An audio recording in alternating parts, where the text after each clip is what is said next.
Olá, boa tarde. As atenções andam voltadas para o ensino médio brasileiro por conta da proposta de reforma que está em discussão no Congresso. Mas muitos especialistas lembram que existe outro grande e sério gargalo no ensino no Brasil: os últimos anos do ciclo fundamental. Nós vamos falar sobre esse assunto com Maria Amabile Mansucci, coordenadora técnica do CENPE, que é o Centro de Estudos e Pesquisas em Educação, Cultura e Ação Comunitária. E também com Manuel Romão, supervisor da Diretoria Regional de Educação da Penha. E você pode participar também da nossa conversa, mandando comentários pelo Facebook ou pelo Twitter. Os endereços estão na sua tela.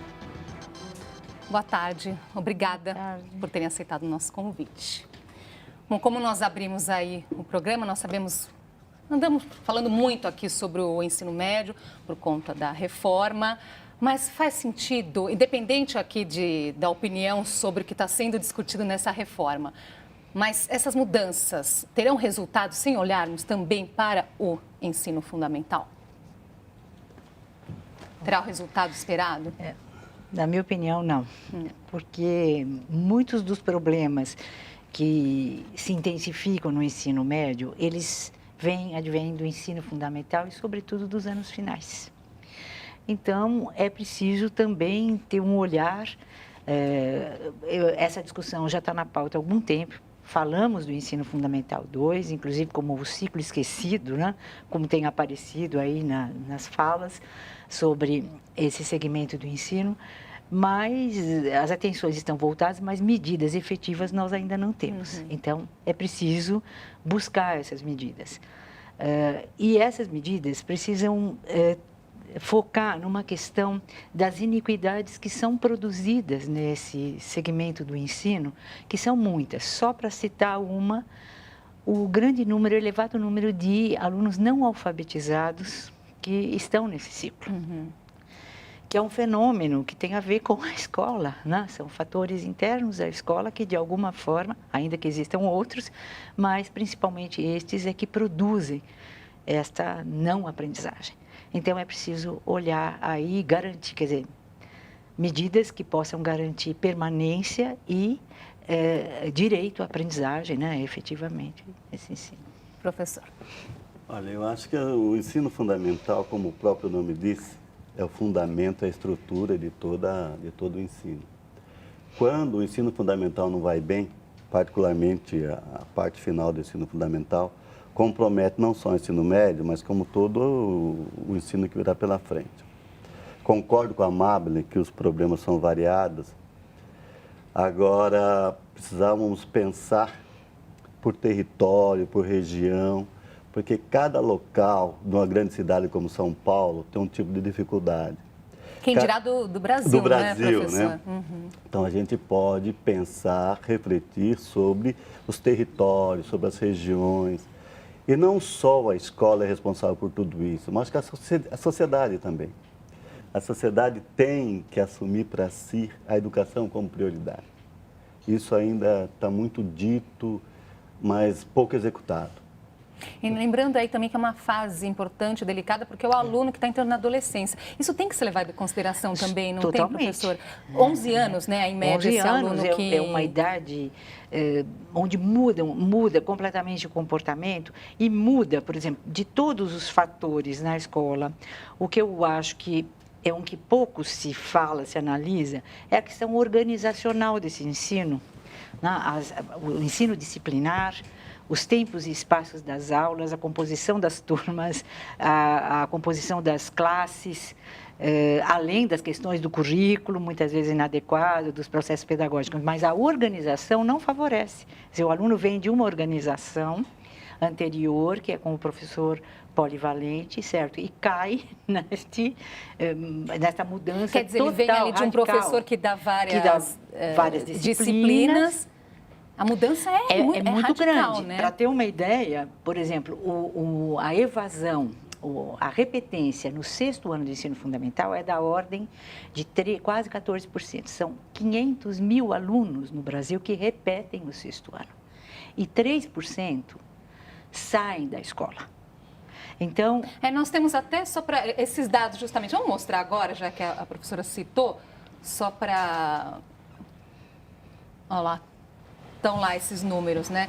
São quase, então, 13 milhões de estudantes matriculados e o sexto ano, que é o que abre essa etapa final, é justamente a que tem a maior taxa de reprovação, 15%, e abandono, 3,8%. Então, né? Entre todas as 9 séries do ensino fundamental, é o que tem a maior, né? Então, assim, o que nós estamos fazendo para esses que permanecem, porque tem 100 mil já saem, certo? Para esses que permanecem, quais são as políticas, quais são as ações que as escolas estão empreendendo para garantir a aprendizagem desses que permanecem? Nós vamos ver que ela não é garantida e vai ter um reflexo enorme de um outro número que é surpreendente, de 1.700.000 jovens entre 15 e 17 anos, que já seria a faixa do ensino médio, que não estão na escola. 52% desses não terminaram o ensino fundamental. O professor conhece bem a realidade ali, né, em loco. Isso. Professor, o que explica esse alto bastante número aí? Reprovação, o abandono também? Eu acho, passando das séries iniciais para as séries finais, como você colocou, há uma fragmentação, né, no conhecimento, na maneira de se trabalhar o conhecimento. E isto gera, assim, aquele aluno que tinha um professor como referência, passa a ter vários professores e não consegue uma identidade com cada um deles. Este é um problema sério. Outro problema muito sério é que o próprio aluno ele não consegue articular na cabeça dele os diversos conhecimentos. Aqui na Prefeitura de São Paulo tem uma experiência muito positiva que começou, que é o ciclo interdisciplinar. Tem como proposta unificar esse conhecimento. E nos 3 anos finais, o ciclo autoral, que dá voz ao estudante, permite que o estudante se expresse, utilize tudo que ele aprendeu anteriormente e se expresse bem. Então, acho que há tentativas, embora a situação seja alarmante, vendo os números, eu vejo que no Brasil muitas pessoas, estados e municípios fazem um esforço. A gente não conseguiu ainda o que deseja, né? Que é que o aluno saia... Qual que é o desejo maior? Deseja que o aluno saia no 9º ano alfabetizado, que saiba matemática, português, se expressar bem. É o nosso sonho. Mas a dificuldade de aprender matemática é grande, ele sai com a defasagem enorme. Muitos têm dificuldade de ler, de escrever, etc. e tal. E para nós, educadores, é muito ruim você ver um aluno saindo do ensino fundamental, perdeu a chance que ele tinha de aprender bem. Isso é muito ruim. Mas há um esforço nesse sentido. Como a Mabília coloca muito bem, tem muitos fatores que a gente tem que analisar um a um para conseguir equacionar isso. Sei que são muitas as questões, a Mabília colocou aí, é preciso olhar novamente nessa questão da organização, porque o aluno sai de lá de um professor que dá várias disciplinas, encontra de repente, né? E vai lá, são várias disciplinas, são vários professores, é um mundo novo. Como é que deveria, então, ser feita essa transição de forma que o aluno se adeque, né? Eu acho que um grande empecilho para pensar essa questão organizacional é o seguinte, porque ela já vem numa cultura de escolas. As escolas funcionam assim, sempre funcionaram assim. E tem interesse. Há resistência, então, para a mudança? Há interesses até corporativos dos professores, porque a carreira dos professores é montada em cima dessa estrutura. O professor faz um concurso para lecionar uma determinada disciplina, ele pode lecionar em diferentes escolas, tem uma jornada e tal. Então, é difícil mexer. Mas não está funcionando, então, né? não está funcionando. Todo mundo sabe e todo mundo diz que não funciona. Os próprios professores reconhecem, né? Mas é uma cultura na escola que se perpetua, certo? Sem considerar ritmos de aprendizagem, experiências de vida dos alunos, a realidade dos adolescentes quando passam do fundamental, dos anos iniciais para os anos finais. Isso não é considerado na forma de organização, de um modo geral. É mais difícil mexer, porque são questões estruturais, mas a experiência da prefeitura, por exemplo, que o Manuel citou, dos professores no ciclo intermediário, que é justamente que vai 4º, 5º e 6º ano, no 6º ano, apesar de manter essa estrutura, que é difícil de desmanchar, né, dessa organização que a escola tem, eles colocaram um professor polivalente no 6º ano, chama docência compartilhada, né? Que trabalha com os especialistas. Então, há tentativas, quer dizer, mesmo com a estrutura engessada e tal, a gente pode encontrar alternativas de ir mudando isso. Agora, né? gente, A forma de trabalhar. Nós temos uma forma que vai do 6º ano até o 9º do mesmo jeito, né? Agora, nós tem informações aí de que, a partir de 2005, houve melhorias aí nos indicadores nos primeiros anos do ensino fundamental. Esperava-se o quê? Esse aluno que tem uma melhoria nesses primeiros anos, ele vai levar isso para frente para os próximos anos, né? Para a etapa 2, né? Do ensino fundamental 2. Mas não foi isso que aconteceu. Não aconteceu por quê, professor? Eu acho que nas séries iniciais tem uma metodologia baseada em Emília Ferreira, etc. e tal, que já está consolidada no Brasil. Então, os professores, de alguma maneira, se apropriaram daquilo e trabalham com certa tranquilidade, ensinam com certa tranquilidade. A partir do 5º ano em diante, não tem uma metodologia consolidada no país. Uma metodologia de ensino da matemática, do português, da história, da geografia. Eu acho que nós, no Brasil, nós estamos nessa fase. Tem diagnóstico, é importante que se tenha, mas o passo seguinte, necessário, é fazer com que o professor domine a metodologia de ensino da sua área. Isto acho que é uma dificuldade grande, eu acho. Agora, outra dificuldade enorme é você articular currículo, formação e avaliação. Isso também é algo que eu não vejo acontecer, mas é algo que se pretende também. Eu concordo e vou apresentar mais um número aqui para dizer da grande responsabilidade das escolas públicas, né, em relação a encontrar as alternativas para superar essas dificuldades. Dos 15 milhões de alunos, mais de 10 milhões de alunos estão nas escolas públicas no ensino fundamental nos anos finais.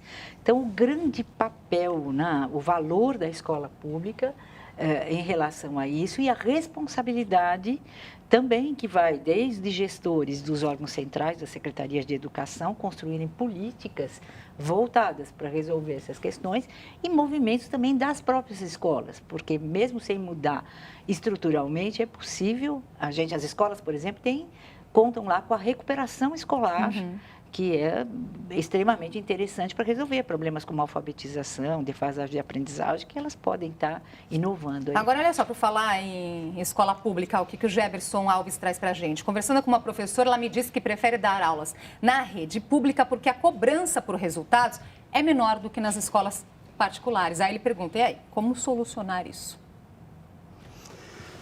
Olha, essa é uma coisa difícil. Eu defendo particularmente que o Estado, a Prefeitura, a União ofereça cursos, ofereça apoio, ofereça tudo que o professor precisa, mas ao mesmo tempo monitore, acompanhe e faça a cobrança devida. Isso é algo necessário, né? Eu acho que assim, um professor tem que ter todo o apoio que merece e toda a cobrança que for necessária também. Isso é um ponto de vista meu. Não sei se na rede pública a cobrança é menor que na particular. Provavelmente, segundo o Jefferson, é. Aí eu acho que tem que equalizar, oferecer o que ele precisa e, ao mesmo tempo, cobrar. Porque o foco é o aluno, não é a carreira do professor.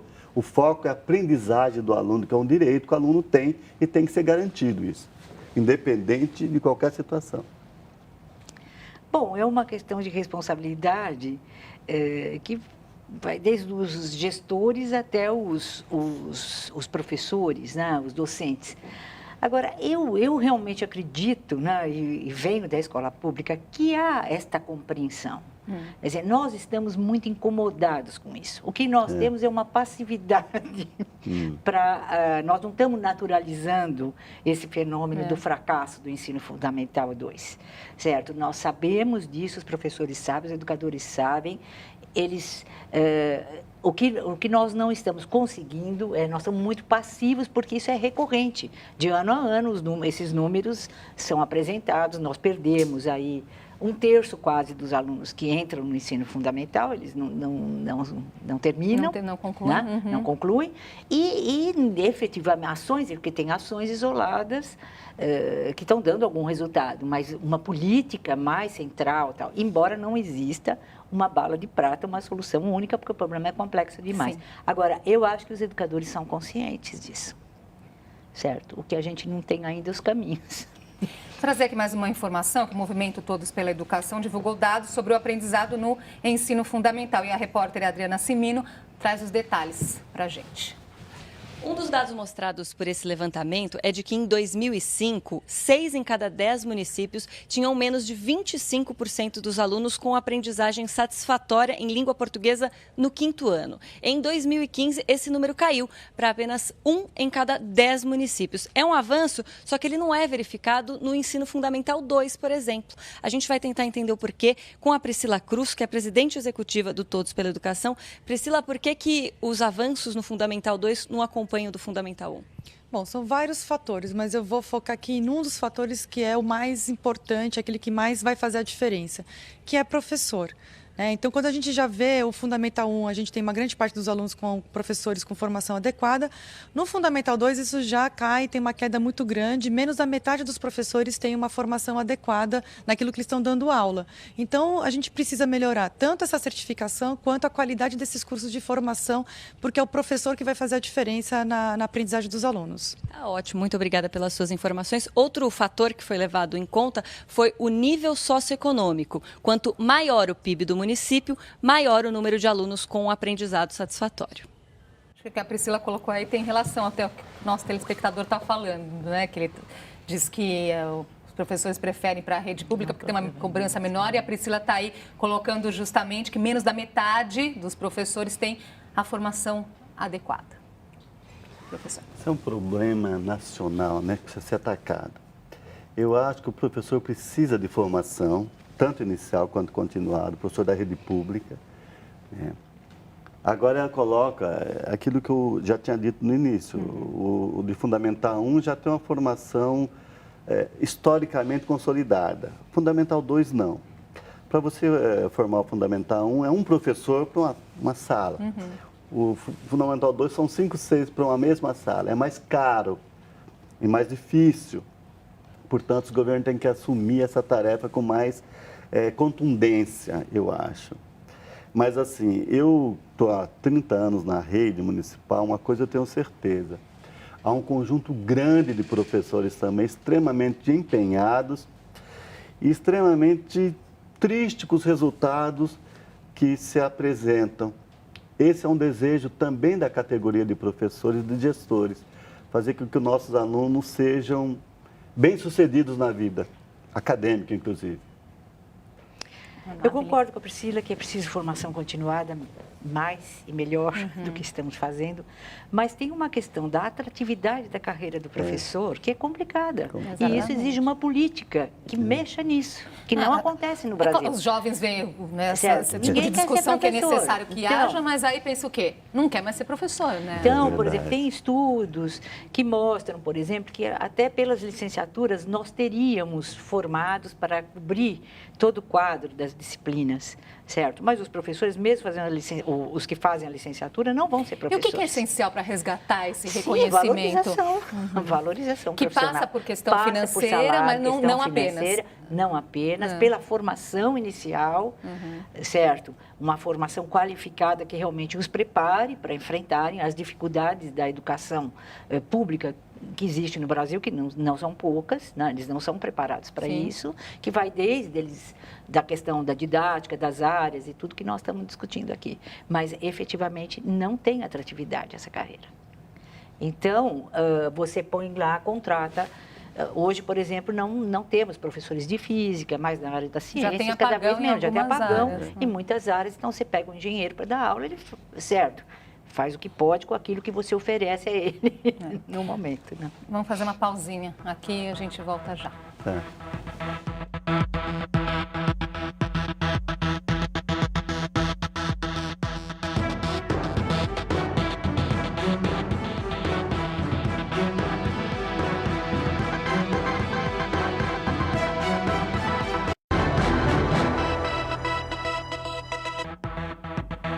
Já estamos de volta com o JC Debate. Hoje conversamos sobre os desafios dos últimos anos do ensino fundamental. Com a gente, Maria Amábile Mansucci, coordenadora técnica do SEMPEC, e Manuel Romão, supervisor da Diretoria Regional de Educação da Penha.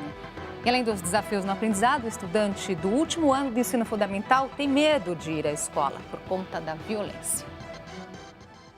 Hoje o caminho para a escola foi tranquilo para Matheus, mas ele já teve uma experiência ruim. Um dia desse eu estava vindo, que eu estudava de tarde, estava vindo, começou a passar uma moto do meu lado, passava, rodeava a rua e vinha devagarinho do meu lado. Aí eu tive que chamar um amigo meu e entrei na casa dele. Por conta da insegurança, a Thaisa vem de carro. Minha mãe não deixa eu vir sozinha, que ela tem medo de acontecer alguma coisa comigo. O receio de vir para a aula não se limita aos estudantes desta escola no Capão Redondo, um dos bairros mais violentos de São Paulo. A PENSE 2015, feita pelo IBGE, mostrou que 1 em cada 6 estudantes do 9º ano faltou pelo menos uma vez no mês anterior à pesquisa por medo do trajeto casa-escola. Os alunos da rede pública sofrem mais que os da rede privada. A violência não vem apenas de desconhecidos. 14,5% dos adolescentes sofreram agressão de adultos da própria família um mês antes de responderem à pesquisa. Elas são as maiores vítimas. O jovem Kelvin já ouviu histórias como esta de colegas. Em casa, às vezes, tem uma briga e acontece às vezes, um tapa e acaba virando uma proporção maior, né? A violência vivida desde a infância, ela traz uma sensação de impotência, traz uma sensação de ausência de recursos, desamparo. É essa cultura que faz mal para todos. Pois é, né? E aí tem os resultados, reflexos aí dessa violência que passa aí desde bullying, briga, própria agressão sexual, chega dentro da sala de aula no aprendizado, não é? É o que o senhor assiste no seu dia a dia, Sim, professor? Eu era diretor regional de São Miguel até o ano passado e vi isso com muita frequência. Aliás, isso é uma tristeza enorme que a gente não conseguiu resolver. Porque isso não depende da educação, é uma coisa mais complexa, depende da segurança pública, depende de uma cultura de não violência se instalar. Mas também da educação, não é? Também. Professor? Tem a violência gerada até pela própria escola, isso é algo para ser debatido aqui. Tem a violência gerada na sociedade, que entra na escola. Mas, de qualquer maneira, os alunos são vítimas disso, os professores também. Tem que ter uma política municipal, estadual, de combate à violência escolar. Acho que tem essa discussão na sociedade, mas tem que ter uma política municipal, estadual e federal de combate à violência escolar. Não tem jeito. Eu concordo. E, certamente, muito da violência que está dentro da escola é reflexo da violência que está na sociedade. Sim. Então, quando a gente diz que as escolas públicas têm mais violência, né, sofrem mais do que as escolas particulares, onde estão as escolas públicas? Né? A questão da territorialidade, quando a gente olha para tudo isso, as iniquidades ainda a gente encontra maiores quando a gente for para as questões dos territórios, de raça, de gênero, tudo que também não é muito analisado. Nós estamos falando de coisas gerais, mas se a gente descer, tem mais iniquidade aí. Mas tem um aspecto que não favorece na escola, que é o seguinte: o protagonismo dos alunos na escola é muito baixo. Estou falando daquela cultura hegemônica, rígida, que a gente tem na escola. É baixo, certo? Então, assim, porque para resolver os problemas da violência internas na escola, embora elas sejam reflexos que vêm de fora, eu tenho que resolver com eles. Eu não tenho não tem como resolver de outra forma, com regras que eu pré-estabelecidas. Ele tem que ser mais ouvido, tem que ser autor dessa mudança também, Ele tem que ser autor dessa mudança. Então, o que acontece dentro da escola tem que ser discutido, certo? E nós não temos boas estratégias de ouvir os alunos, de discutir, de fazer um diálogo. A gente até faz isso, mas faz um arremedo, faz de vez em quando. Isso não faz parte do dia a dia das escolas, no sentido de favorecer esse protagonismo do aluno. Assim, a lógica da escola, muitas vezes, na maioria das vezes, principalmente nos anos finais, não é nem percebida e nem valorizada pelos alunos. Eles nem entendem por que a escola funciona daquele jeito. Certo? Não compreende e não gostam. E a gente permanece... E aí a gente esquece que é o lugar onde nós devemos formar cidadãos. Então, ali a escola não favorece. Quer dizer, embora ela não tenha, as responsabilidades são muitas, né? O João Orgal está trazendo uma outra questão aqui. Como, então, ter um ensino de qualidade em salas superlotadas? Impossível. E é o que está acontecendo também. É o que acontece, mas certo, é impossível, a não ser que eu tenha condições as mais variadas, que eu use tecnologias, que eu tenha, certo? Mas não, do jeito que é, você pôr um professor na frente, pôr 45, 50 alunos dentro de uma sala de aula com 45 minutos de aula. É a realidade hoje, 45, 50 alunos dentro da sala de aula? Nem todo, certo, mas existem salas assim, não todos os sistemas de ensino. É uma grande luta dos professores e uma luta real, quer dizer, preciso realmente resolver. Quer dizer, você põe sem condições, como é que um professor trabalha? Com 40, 50 minutos de aula. Eu queria falar um pouco ainda sobre o protagonismo juvenil. Tem uma experiência que São Paulo está fazendo na prefeitura sobre o trabalho colaborativo autoral, onde o aluno produz coletivamente um projeto ao final do curso. Isso faz um sucesso nas escolas, né? Os alunos ficam muito felizes produzindo e expondo aquele tipo de trabalho, aquilo que você falou. É necessário dar voz ao aluno, desde sempre, desde bebê, mas na adolescência mais ainda. Eu acho que essa é uma experiência necessária, dialogar com o aluno, ouvir o aluno. Eu acho que também falta afetividade, sabia? Além do currículo, da formação, além da avaliação, tem que ter uma certa afetividade entre o corpo docente, as famílias e os alunos. Construir uma relação de confiança, isso é muito importante. Vou dar a palavrinha final aí para vocês que estão chegando ao fim. A Ana Theoma coloca isso justamente, que percebe que também na rede pública existe uma cobrança menor também por parte dos familiares. Palavrinha final, Amábile. Bom, eu acho que é uma grande responsabilidade dos atores, os grandes atores, que são professores e alunos, porque educação escolar se faz nesse ensino-aprendizagem, né? É um processo que esses são os grandes atores. Então, tem uma responsabilidade enorme dos professores, mas tem uma responsabilidade de todo o sistema de ensino, dos gestores, dos órgãos centrais, em traçarem políticas que efetivamente analisem essas complexidades e encontrem medidas, tanto de combate, né, do problema que está acontecendo, quanto medidas preventivas. Rapidamente, professor. Nenhuma escola é melhor do que o conjunto dos professores que nela trabalham. Portanto, a sociedade inteira tem que investir nos professores para que eles consigam ensinar bem os alunos. Isso eu acho que é central.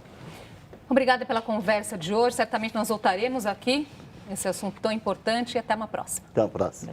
E o JC Debate fica por aqui. Obrigada pela sua companhia. Boa tarde para você.